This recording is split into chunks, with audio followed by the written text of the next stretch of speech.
Agora são 15 horas e 11 minutos e a gente vai de entrevista ao vivo aqui no AgroMais, dessa vez para falar da necessidade de o país investir mais e melhor em educação no campo.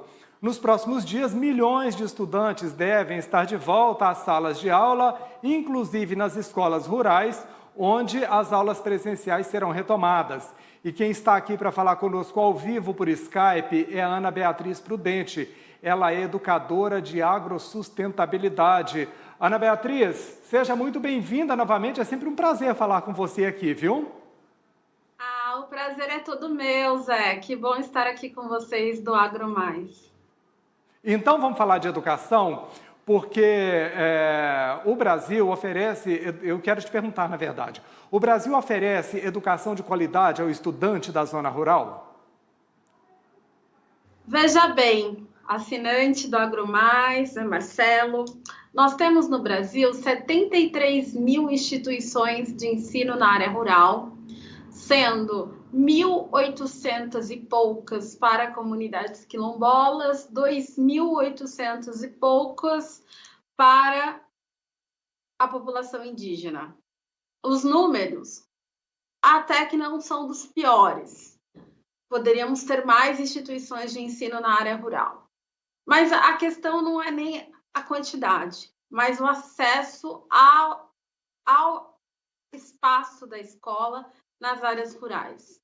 As crianças e adolescentes que moram na região do campo, eles ainda enfrentam a dificuldade de acesso à escola rural. Por quê? Muitas vezes eles precisam andar por muitos quilômetros para chegar nessa escola.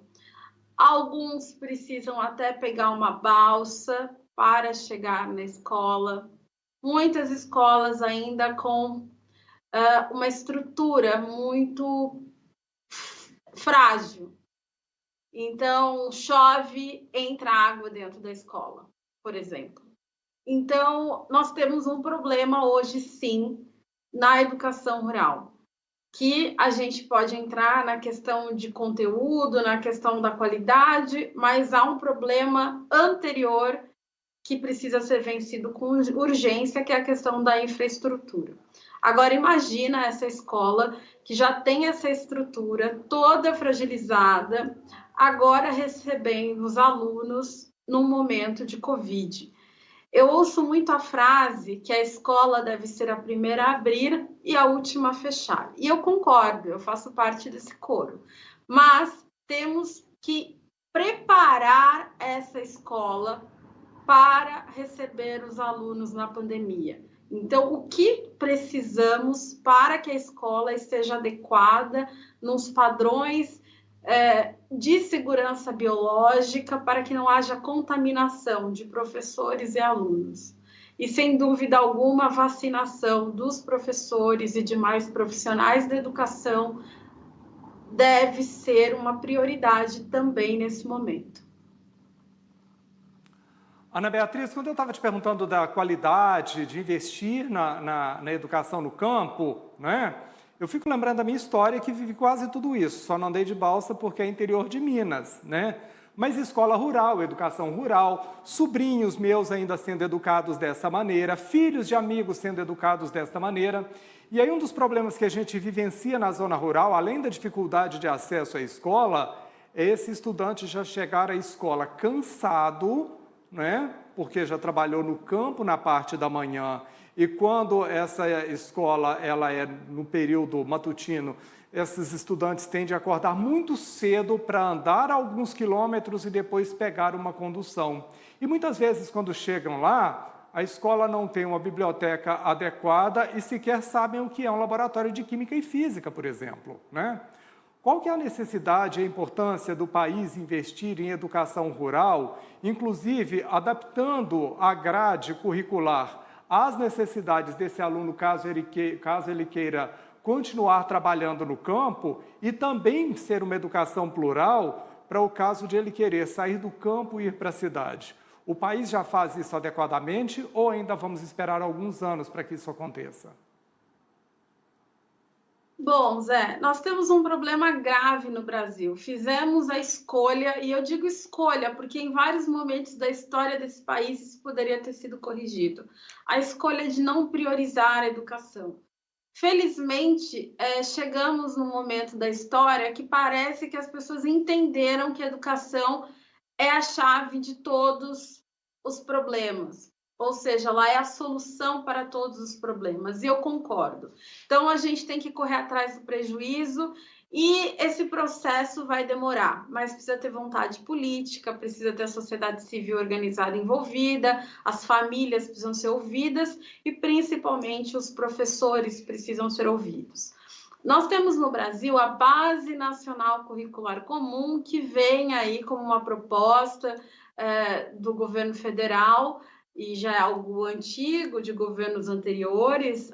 A vigência dela, a implementação é de agora, mas ela vem sendo construída já há alguns anos, que é a proposta de trazer para os jovens do Brasil inteiro, da educação infantil até os anos mais avançados, um currículo padrão no sentido de que todo jovem possa se desenvolver com uma qualidade de ensino, independente de qual estado ele esteja, de qual região ele esteja, ele vai ter acesso a conteúdos similares.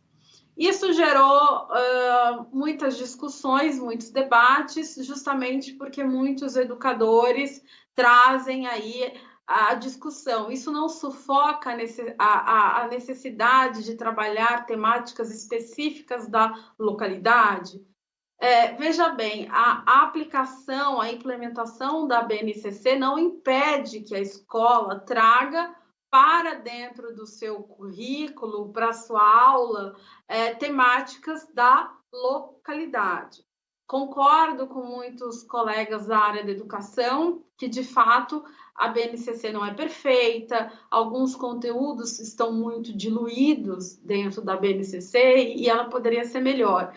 Mas ela é importante para um país do tamanho do Brasil, com dimensões continentais. A base ela tem essa característica de tentar trazer todos os jovens para um mesmo nível de aprendizagem. Mas isso não é suficiente se não houver esse investimento também na formação de professores, na infraestrutura da escola e, como você mesmo disse, trazer as questões da localidade para dentro da escola. E no que diz respeito à educação rural, ao meu ver, a disciplina que se destaca sem dúvida alguma, é a geografia. Porque a geografia ela vai ajudar o aluno a compreender o mundo a partir da relação do homem com o meio ambiente, né? E ali, perto da região rural, onde esse estudante ele tem esse contato mais direto com a natureza, se essa temática for muito bem trabalhada, a gente começa, sem dúvida alguma, uma cultura de sustentabilidade ambiental dentro das comunidades rurais. Ana Beatriz, esse talvez seja um dos grandes desafios das escolas, porque para além dessa questão da transversalidade dos temas, que é quando dentro de uma disciplina você vai e abre uma janela para trabalhar determinados conceitos, por exemplo, não é? Trazer conhecimento científico e regional. E quando a escola não consegue fazer isso, por falta de estrutura, por falta de laboratórios, porque os governos, de maneira geral, não permitem que isso seja feito por falta de investimento, que oportunidades o país perde? A que tipo de situação o país submete a população e esse jovem que poderia ter um desenvolvimento de carreira, inclusive ali no campo?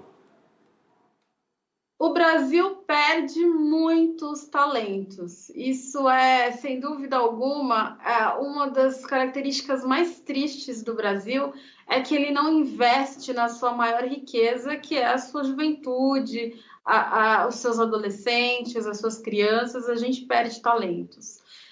A educação rural, ela não é uma educação para formar uma criança, um adolescente, necessariamente para atuar com a terra, para ser necessariamente um agricultor, por exemplo. A ideia é que a criança que vive no campo possa fazer escolhas na vida dela. Então, ela pode ser, sim, um médico, um cientista da área das humanas, pode ser um agricultor, pode ser um engenheiro agrônomo. A ideia é que essa criança da área rural, ela possa ser o que ela quiser, que ela tenha esse horizonte de sonhos. Isso é muito importante.